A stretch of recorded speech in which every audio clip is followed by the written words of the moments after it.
Selamat pagi anak-anak. Bagaimana kabarnya hari ini?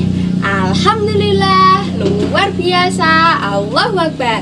Yes, yes, yes, yeay. Bu Guru absensi terlebih dahulu ya. Hari ini siapa yang tidak berangkat? Tidak ada? Alhamdulillah. Nah, hari ini kita belajar mengenai tentang buku cerita rakyat. Nah, sebelum kita belajar, Bu Guru jelaskan terlebih dahulu ya tujuan pembelajarannya. Yang pertama, melalui media buku cerita rakyat, siswa dapat membaca dengan baik dan benar. Yang kedua, melalui menceritakan kembali, siswa dapat membaca dengan benar dan dapat menyusun kalimat dengan baik dan benar. Nah, yang terakhir, yang ketiga, melalui pesan moral yang disampaikan oleh guru dari buku cerita rakyat, siswa dapat mengambil nasihat yang baik dan benar. Nah, sebelum kita masuk ke materi, kita ice breaking dulu yuk, biar tambah semangat dan tambah ceria. Kita ice breaking menyanyikan lagu Apa Kabarmu. Udah pada tahu kan lagunya seperti apa? Bagus, yuk kita mulai. Yuk anak-anak, berdiri dulu. Yuk, 1, 2, 3. Apa kabar, apa kabar, apa kabarmu? Kabar baik, kabarku baik. Semoga kita semua sehat dan bahagia. Apa kabarmu? Kabar baik. Ayo bermain bersama, kita bergembira. Taruh tanganmu di pinggang, kita lompat, lompat. Apa kabar, apa kabar, apa kabarmu? Kabar baik, kabarku baik. Semoga kita semua sehat dan bahagia. Apa kabarmu? Kabar baik. Ayo bermain bersama, kita bergembira.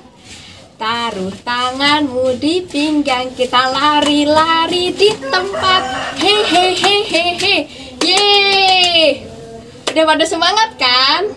Nah udah, sekarang duduk kembali. Langsung kita belajar ya, masuk ke materi. Materinya tentang buku cerita rakyat. Di sini ada yang tahu nggak buku cerita rakyat itu apa aja? Nah betul, Timun Mas. Ada lagi?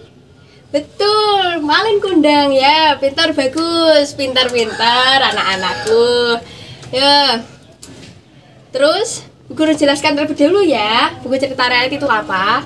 Buku cerita rakyat itu adalah cerita atau kisah yang menceritakan kisah masyarakat pada zaman dahulu.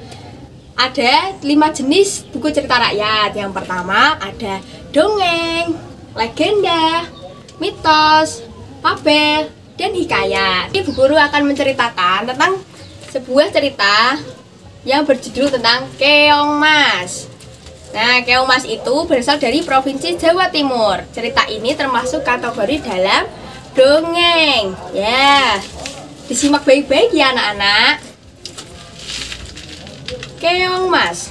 Kisah ini bermula dari Kerajaan Panjalu yang beribu kota Daha atau Kediri.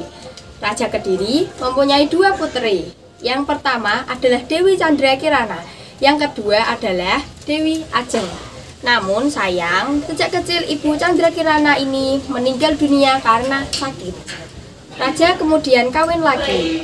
Dengan permaisuri barunya, ia mempunyai putri bernama Dewi Ajeng. Dewi Candrakirana adalah seorang putri yang baik hati dan berwajah cantik jelita. Sedangkan Dewi Ajeng adalah seorang putri yang berparai buruk. Pada suatu hari datang, Raden Inu Kertapati dari kerajaan Jenggala hendak melamar salah satu dari mereka. Ternyata Dewi Candrakirana yang terpilih menjadi calon istri pangeran tampan itu. Hal ini membuat Dewi Ajeng iri hati. Timbullah niat jahat dari Dewi Ajeng. Bersama ibunya, ia minta tolong kepada seorang dukun sakti untuk melenyapkan Dewi Candrakirana. Dengan mantra ajaib, pemberian dukun Dewi Ajeng menyihir Dewi Candrakirana hingga menjadi seekor keong. Dewi Ajeng masih belum lega melihat wujud Dewi Candrakirana yang sudah berubah menjadi keong. Sebab keong itu ternyata bentuknya indah, warnanya keemasan dan memikat hati siapa saja yang melihatnya. Saking jengkelnya, Dewi Ajeng diam-diam membuang keong emas itu ke tengah laut. Seisi istana geger atas hilangnya Dewi Candrakirana. Raja mengutus orang-orang pandai untuk mencari putrinya. Raden Inu-Kertapati juga ikut mencari tunangannya itu. Perjalanan Raden Inu-Kertapati sampai di dekat pantai laut selatan. Di sana, ia merasa kehausan, lalu singgah untuk meminta minum di rumah seorang janda bernama Nyai Dadapan. Betapa terkejutnya sang pangeran ketika melihat Dewi Candrakirana datang menemuinya dengan membawa kendi berisi air minum. Dia Jeng Candrakirana, betapa lama aku mencarimu. Kirana kau berada di tempat ini, ucap Raden Inu-Kertapati. Pertemuan sepasang kasih yang saling mencintai itu terjadi dengan sangat mengharukan. Dewi Candrakirana kemudian bercerita bahwa ia disihir oleh Dewi Ajeng menjadi keong emas dan dibuang ke laut. Untungnya Nyai Dadapan menemukannya dan membebaskannya dari sihir jahat itu. Selanjutnya ia dijadikan anak angkat. Dewi Candrakirana pun diboyong ke istana. Begitu mengetahui rahasia kejahatannya terbongkar, Dewi Ajeng dan ibunya melarikan diri dari istana. Di tempat pengasingannya mereka jatuh sakit dan akhirnya meninggal dunia.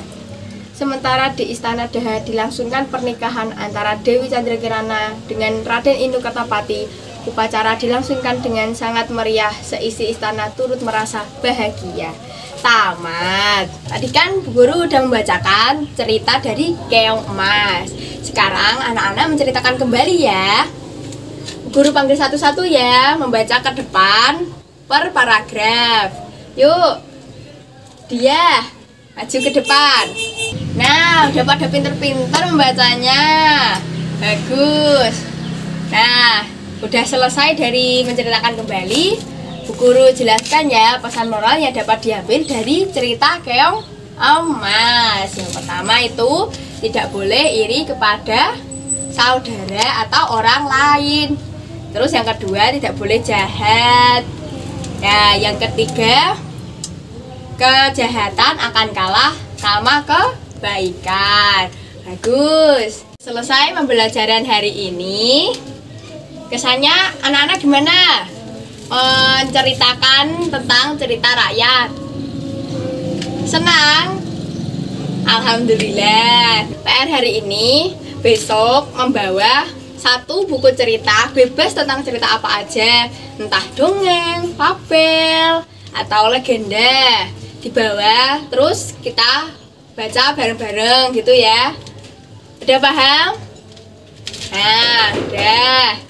Cukup sekian pembelajaran hari ini, Bu tutup. Terima kasih dan selamat siang anak-anak.